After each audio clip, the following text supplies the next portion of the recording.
Okey, baik. Assalamualaikum. So, Abi nak terangkan tau macam mana kita nak guna pola kurung moden godek ni. Okey, dapat je pola, perempuan tolong tanda setengah inci. Dia memang dah tulis dah kat sini, basi setengah inci.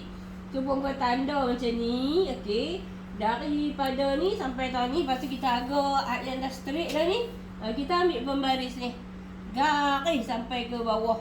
Lepas tu untuk bahagian godek ni pula, godek ni ambil pembaris.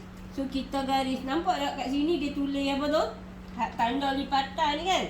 Hak tanda lipatan ni jangan duk kacau apa.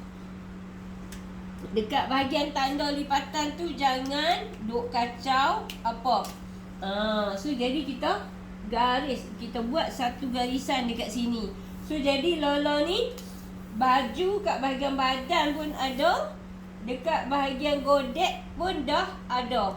Buat benda yang sama dekat bahagian belakang. Okey, lepas tu ambil ni, letak line bertemu line. Tu line bertemu line macam tu lah. Maksud dia masa ni kita nak jahit dia ni. Kita nak jahit, so kita akan pertemukan macam tu lah. Okey, faham Okey, lepas tu letak dekat ujung tu, bagi dia rata macam ni. Dah rata macam tu, ambil pen apa ke, so kita tanda lagu ni.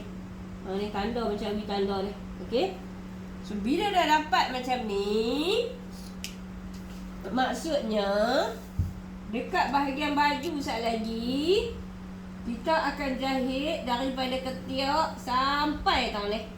So yang bawah ni kita buka sebab kita nak cantum dengan godek. Faham ke tak? Faham kan? Okey, kalau tak faham tengok lagi sekali. Okey dah.